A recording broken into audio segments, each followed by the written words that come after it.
안녕하세요. 보건의료윤리학회 보건의료 인증 민간 자격과정 학습 과정에 오신 여러분을 환영합니다. 보건의료 인증 민간 자격과정은 총 3과목으로 구성이 되어 있습니다.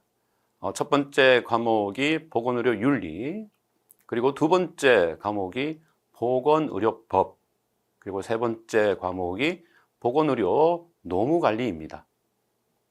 자, 그 첫 번째 과목, 바로 보건의료 윤리 과목이고요. 그 중에서도 1강 보건의료 윤리 개요를 맡은 을지대학교 물리치료학과 김명철 교수입니다. 반갑습니다. 자, 그러면 1강 보건의료 윤리 개요를 시작해 보도록 하겠습니다. 자, 여러분이 1강 보건의료 윤리 개요를 공부하시면서 얻을 수 있는 학습 목표는 두 가지 정도가 있는데요. 바로 보건의료인의 정의를 충분히 이해할 수 있습니다.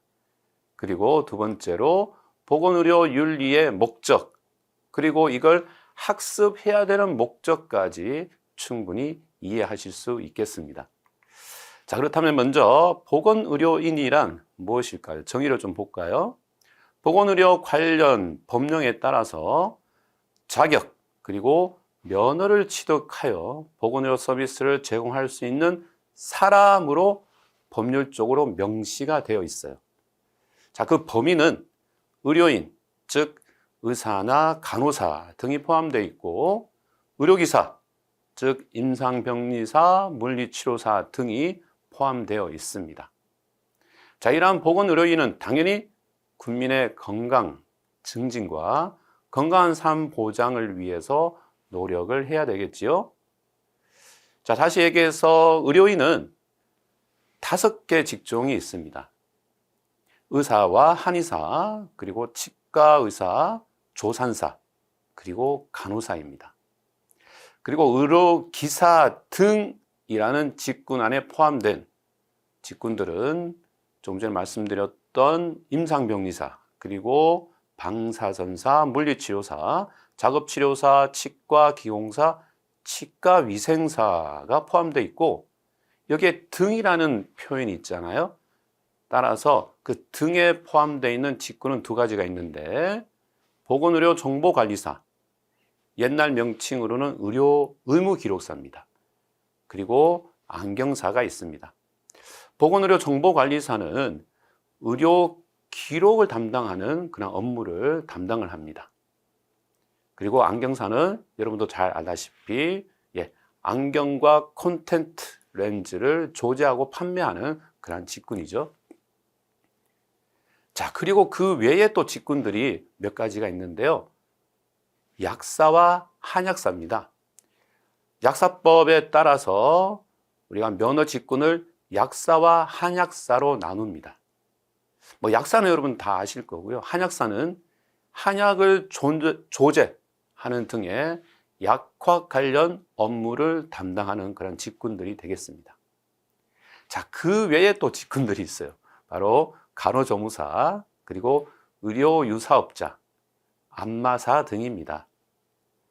자, 그 중에 의료유사업자 좀 생소할 수 있는데요.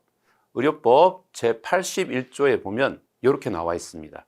접골사, 침사, 구사 등 전통의술을 담당하는 직군으로 명기되어 있어요. 자, 이렇게 수많은 보건의료인의 종류들이 있습니다.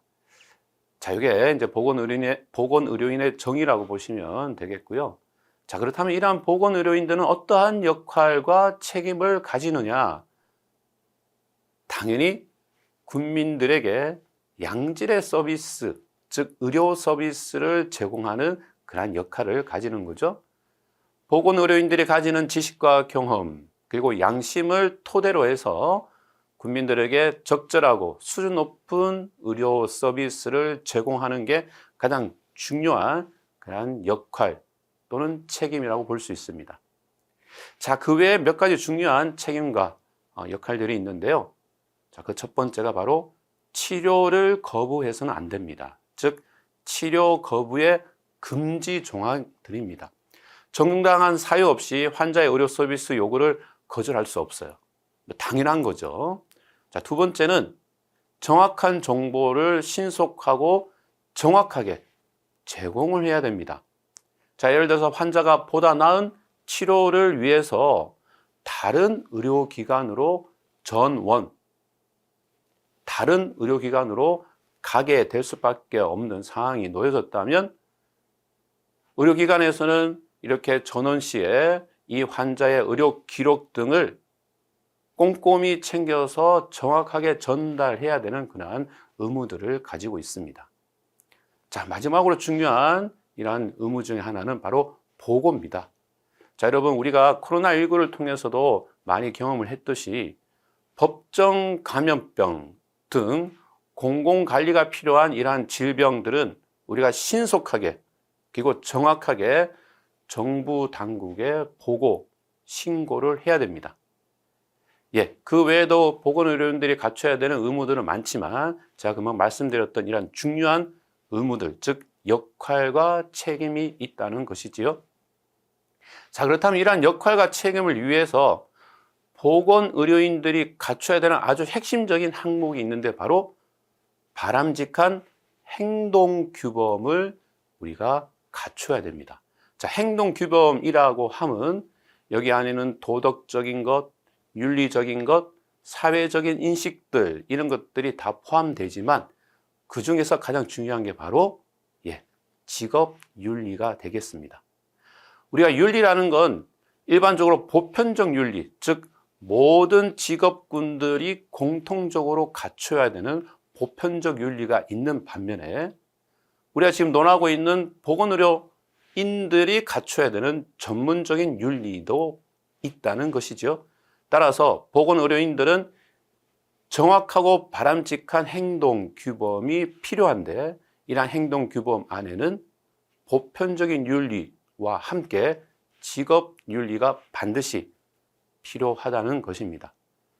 우리가 직업적 윤리의식이 부족하면 특히 보건의료인들의 이러한 윤리의식이 부족할 때는 불법, 불평등 이러한 상황들이 보건환경에서 존재하게 되고 이런 것들이 결과적으로는 사회적 신뢰, 약화를 초래할 수 있는 그러한 영향을 끼치기 때문에 우리가 보건의료인들이 책임과 역할을 다하기 위해서 반드시 갖춰야 될 게 바로 이러한 직업적 윤리가 되겠습니다.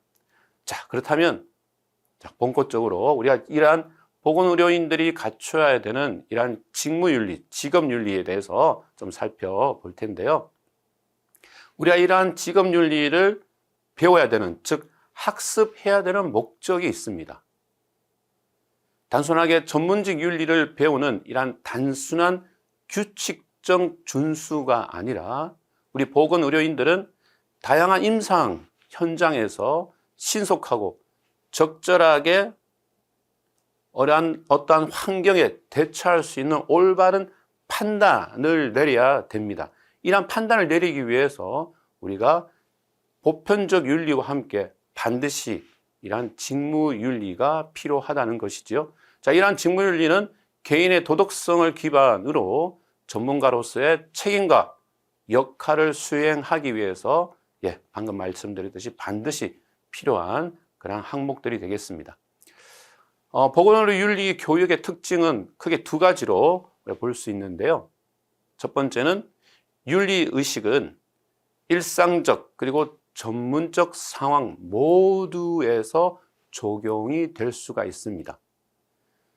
일상적인 거라고 하면 우리가 일상생활 안에서도 충분히 의료적 상황에 놓여질 수 있죠. 자, 그 상황에서도 이러한 보건의료의 윤리의식이 꼭 필요하고 당연히 의료 환경에서도 중요한 항목 중에 하나가 바로 이 직무윤리, 즉 보건의료 윤리가 되겠습니다. 두 번째는 올바른 윤리 적용이 사회적인 신뢰와 안전을 확보하기 때문입니다.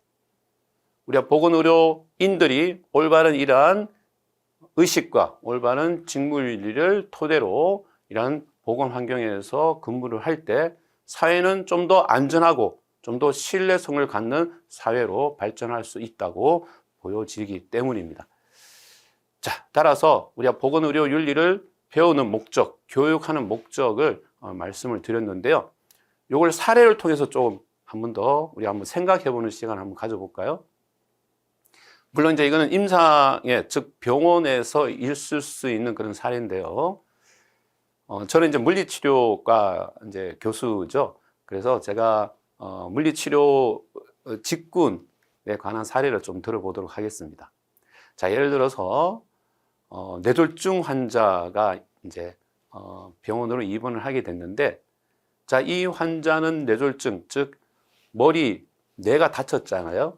따라서 움직이는 행동도 어려움이 있지만 인지하는 기능도 떨어져 있어요.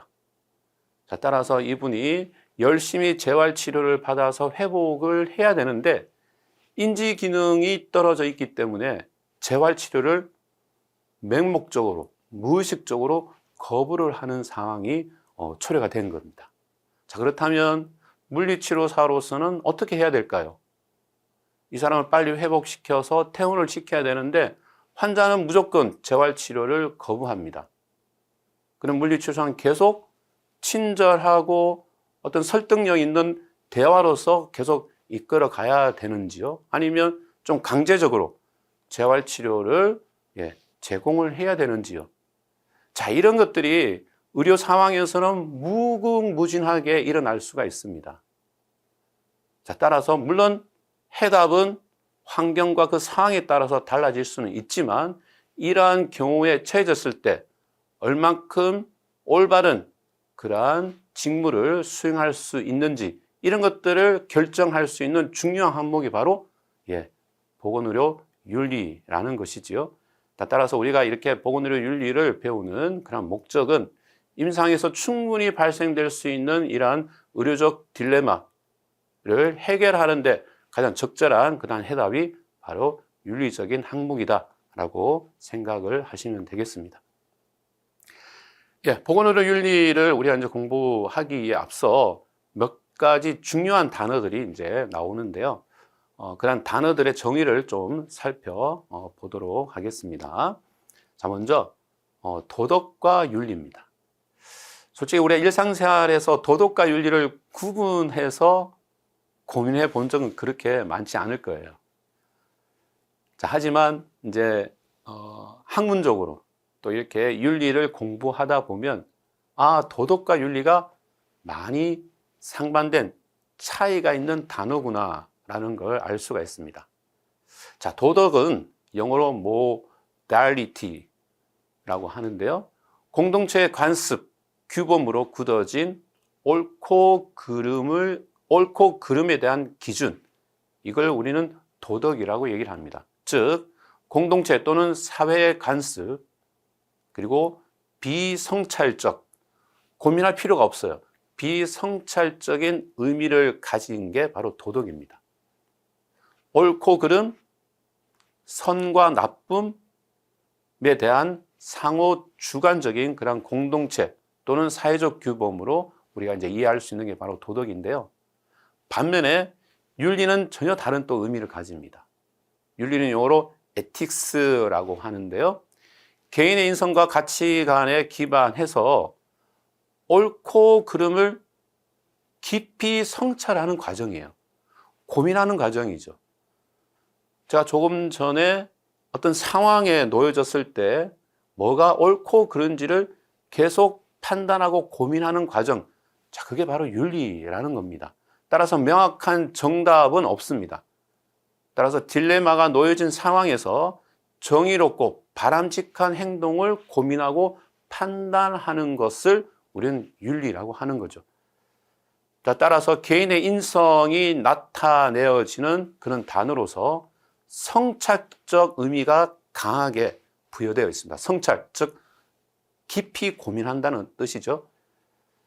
자, 윤리는 옳고 그름, 선과 나쁨에 대한 성찰적인, 즉 깊게 고민한다는 그런 과정이 중요한 의미로 내재되어 있습니다.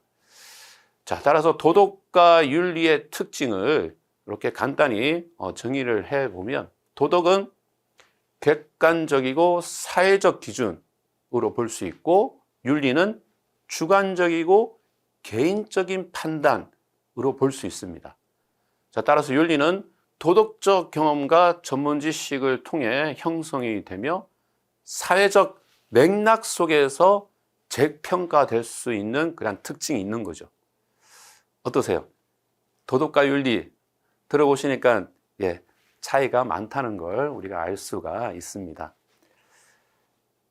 그 다음으로 우리 보건의료윤리에서 또 중요하게 다루는 단어가 바로 법입니다. 법. 물론 이제 두 번째 과목이 보건의료 법이 되겠는데요. 자, 여기서 법과 윤리 정의만 잠깐 말씀을 좀 드리도록 하겠습니다. 자, 법이라는 건 국가가 제정하고 강제력을 가지는 규범으로서 위반 시에 처벌을 받게 되죠. 따라서 이러한 처벌이 뒤따르기 때문에 법은 사회 질서 유지의 최소 기준이라고 보시면 되겠습니다. 반면에 윤리는 방금 말씀드린 정의에 있듯이 공동체의 역사, 문화적 맥락으로 자율적으로 형성되는 규범입니다. 강제력이 없습니다. 그리고 그 안에는 그 사회의 도덕적 문화가 숨겨져 있습니다. 즉, 도덕적으로 최선의 길을 추구하는 것이 바로 윤리라는 거죠. 자, 따라서 법과 윤리는 가장 큰 차이점은 강제력이 있다, 없다 이지만 그 강제력을 추구하는 법 안에는 반드시 윤리적인 항목, 도덕적인 항목이 들어가야 된다라고 볼 수가 있는 겁니다. 자, 이게 바로 법과 윤리의 조화와 한계라고 볼 수 있는데요. 즉, 쉽게 풀이해서 이렇게 정의해 볼 수 있는데요. 이상적으로 법은 사회의 도덕과 윤리에 부합해야 된다. 좋은 법일수록 그 사회가 가지는 도덕, 그 사회가 가지는 윤리와 부합된 법이야말로 좋은 법이라고 할 수 있는 거죠. 윤리와 어긋나는 법은 정당성을 잃을 수가 있습니다. 자, 예를 들어서 우리 이런 단어가 있잖아요. 악법도 법이다. 법은 맞지만 거기 안에 뭐가 결여되어 있나요? 윤리, 도덕이 결여되어 있는 악법은 국민들의 지지를 받을 수가 없습니다. 그래서 우리가 법과 윤리에 한계가 있지만 결국은 이 두 단어는 조화를 이루어야 된다라는 걸 설명하고 있습니다. 그 다음 보건의료 윤리에서 이제 중요한 단어들이 있는데요. 바로 직업입니다.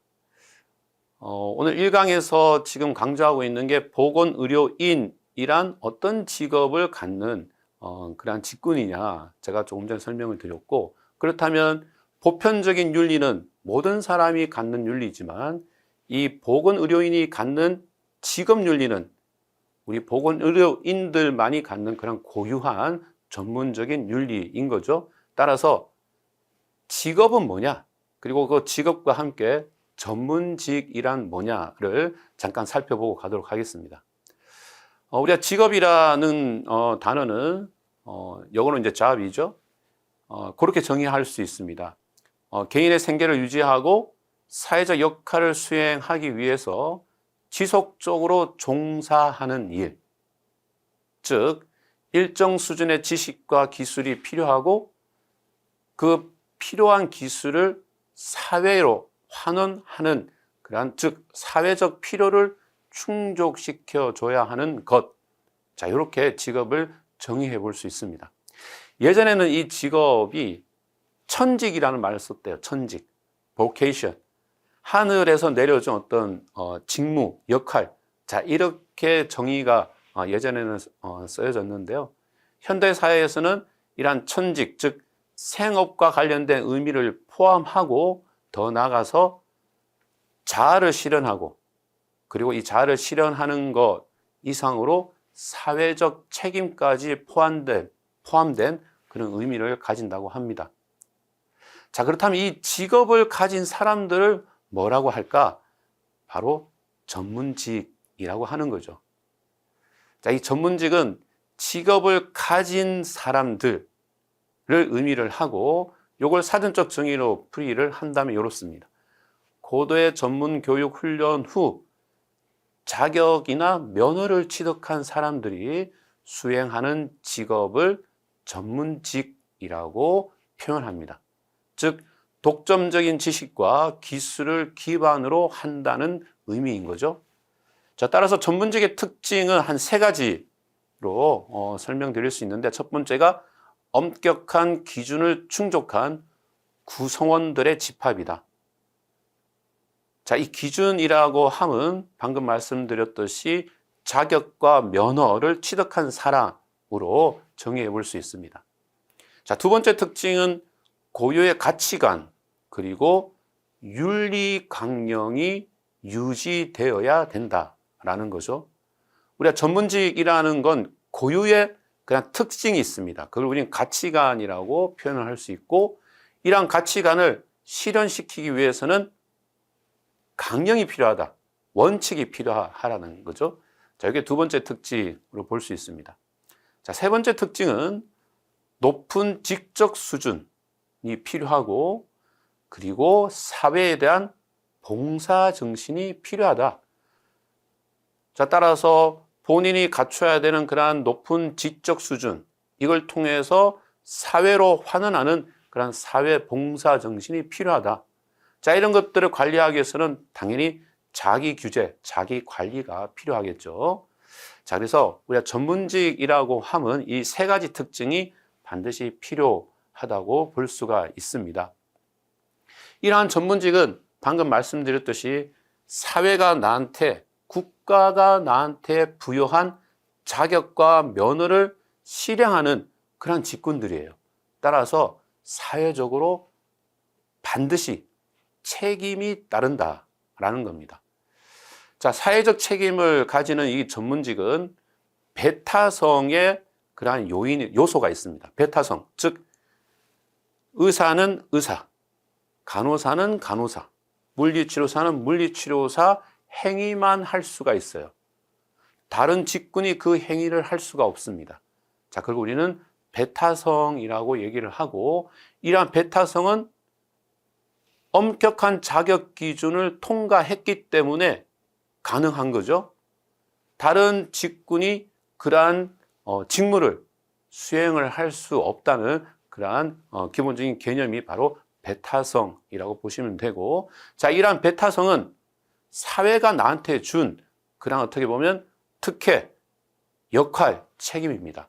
따라서 전문직은 사회와 나와의 맺은 계약에서 이루어지게 되어 있습니다. 즉, 전문직은 자신의 전문성을 사회에 제공하는 대가로 일반인보다는 더 적극적으로 또는 더 많은 혜택과 책임이 뒤따른다라고 보시면 되겠습니다. 자, 그래서 이제 전문직을 우리는 사회적 계약, 전문직이 가지는 사회적 계약, 자, 그런 말들을 쓰게 되고요. 특히 보건의료인들이 가지는 사회적 계약은 바로 윤리 강령을 통해서 실천될 수가 있습니다. 자, 예를 들어서 의사는 히포크라테스 선서라는 거 들어보셨죠? 자, 의사는 이런 히포크라테스 선서를 통해서 사회와 계약을 맺었어요. 서약을 한 거죠. 간호사는 나이팅게일 선서입니다. 자, 이러한 선서를 통해서 역시 사회와 계약을 맺었어요. 나는 이렇게 실천하겠다라고 서약을 한 것이지요. 자, 의료기사도, 많은 의료기사들도 다 그들만의 윤리 강령을 가지고 있습니다. 임상병리사의 윤리 강령, 물리치료사의 윤리 강령들을 다 가지고 있습니다. 자, 따라서 이러한 사회와 맺은 계약, 그리고 윤리 강령을 통한 서약을 통해서 전문직들은 가치관을 사회에 반영, 보여줘야 되고, 국민들에게 품위 있고 또 윤리적으로 봉사할 것을 다짐하는 그러한 내용들을 국민 앞에 선서를 하게 됩니다. 자, 이걸 통해서 우리가 느끼는 건, 우리가 전문직, 우리가 직업을 가졌다, 즉 전문직이라는 건 내가 열심히 공부해서 가진 어떤 그러한 특혜일 수도 있지만 반드시 사회에 대한 책임을 가져야 된다. 사회와 꼭 서약을 하고 실천을 해야 된다라는 사회적 책임이 동반된다는 걸 반드시 기억을 해야 되겠습니다. 자, 이러한 그 이론들은 뭐 갑자기 이렇게 생기는 게 아니에요. 아주 예전부터 우리가 전문직이라 함은 여러 가지 그러한 요소들이 들어가 있는 걸 전문직이라고 하는데요. 특히 여기에 많은 공을 들여서 연구한 사람이 있습니다. 홀이라는 학자가 있어요. HALL, 홀이라는 학자인데요. 이 홀이라는 학자는 전문 직업성의 요소를 크게 두 가지로 이제 구분을 해서 설명을 하고 있습니다. 전문 직업이란 첫 번째 외적 특성을 가진다. 자, 외적이라는 것은 구조적 특징을 가진다고 보면 돼요. 외적 특징 안에는 공인된 교육이 들어가야 됩니다. 우리 전문직은 당연히 교육을 받아야 되잖아요. 근데 이게 공인된 교육을 받아야 되고, 그리고 전문 단체 안에 속해져 있어야 됩니다. 의사는 의사협회, 물리치료사는 물리치료사협회 이런 전문 단체에 소속돼 있어야 되고, 더 중요한 건 국가가 주는 자격과 면허를 취득해야 된다. 그리고 사회적 위상이 있어야 된다. 우리가 전문가들은 솔직히 사회적으로 덕망을 받는 그러한 직업군들입니다. 그래서 이런 것들을 전문 직업이 가지는 외적 구조적 특징이라고 얘기를 하고요. 또 내적 태도적 특징들이 있습니다. 자, 그 안에는 자율성. 우리가 전문가라고 하면 자율적 그러한 행위를 가집니다. 이걸 자율성이라고 하는 거죠. 두 번째가 소명감입니다. 사회에 대한 방금 말씀드렸던 계약, 서약, 봉사정신, 자, 이러한 소명감이 있어야 되고, 그리고 전문가만의 문화가 형성돼야 된다. 자, 이걸 우리는 소양이라고 얘기를 많이 하죠. 자, 그래서 우리가 전문 직업이다, 전문가라고 하면 이러한 외적인 특징도 있어야 되지만 내적인 특징도 갖춰야 된다. 이걸 우리는 태도적 특징이라고 합니다. 전문가가 갖춰야 되는 태도적인 특징, 자율성, 소명감, 책임의식도 여기에 포함될 수 있고요. 그리고 소양, 전문가가 가져야 되는 소양 등이 바로 내적, 태도적 특징이라고 보시면 되겠습니다.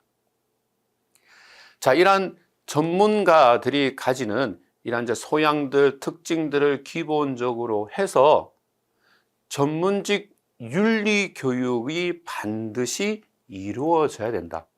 이렇게 많은 항목들, 요소들이 있는데 이런 것들을 그냥 해야 되는구나, 이걸 갖춰야 되는구나 해서는 잘 갖춰지지 않죠.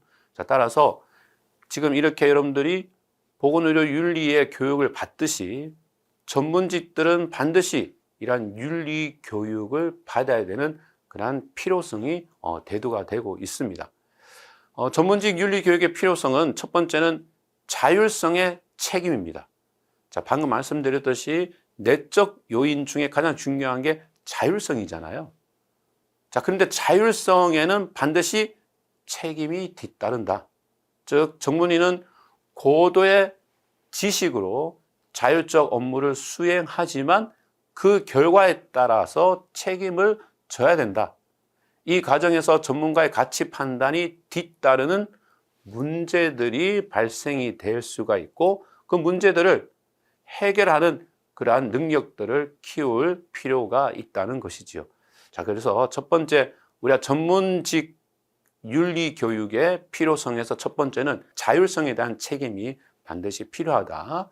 그리고 이러한 자율성에 대한 책임은 윤리적인 문제를 해결해 나가는 과정 속에서 책임을 질 수 있다. 이렇게 이해를 하시면 되겠고요. 자, 그 다음에 또 전문직 윤리 교육의 필요성에서 두 번째는 직업 윤리의 역할입니다. 전문직의 윤리는 다양한 선택지 중에 올바른 결정을 내릴 수 있는 기준을 제공합니다. 여러 가지 상황 속에서 발생되는 상황 속에서 공정하고 올바른 기준, 올바른 그런 결정을 내릴 수 있는 그런 기준을 제공하는 게 바로 전문직 윤리라는 거죠. 따라서 우리가 전문직 윤리 교육을 받는 이유 중에 또 다른 중요한 요소는 바로 직업윤리의 역할이다. 즉 상황 속에서 올바른 결정을 내리기 위해서 이러한 전문직 윤리 교육을 꼭 받아야 된다라고 보시면 되겠습니다. 자, 따라서 이러한 윤리 교육을 통해서 우리는 자신의 판단 기준을 확립하고 강화해서 윤리적 딜레마 상황에서 일관되고 올바른 결정을 내릴 수 있도록 도와주는 것이 바로 윤리적 교육이다. 전문직 교육이다. 이렇게 이해를 하시면 되겠습니다. 예, 자, 1강은 이렇게 우리가 보건의료인에 대한 정의, 그리고 보건의료윤리를 배우는 그런 목적, 그리고 특히 교육의 목적, 이런 것들을 좀 강의를 했고요. 특히 우리가 보편적인 윤리도 필요하지만 사회가 나한테 준 전문직이 갖춰야 되는 그런 전문적 윤리, 자, 이걸 우리는 직업윤리라고도 표현을 하는데요. 자, 이러한 직업윤리를 갖춰야 되는 그런 목적 등을 1강에서 살펴보았습니다. 보건의료인은 지식, 기술뿐만 아니라 윤리의식을 내면화하여 환자 그리고 사회에 봉사하는 품격 있는 전문 직업인입니다. 그래서 우리가 이러한 전문 직업인답게 성장해야 될 것 같고요. 예, 이로써 1강의 교육은 마치도록 하겠습니다. 감사합니다.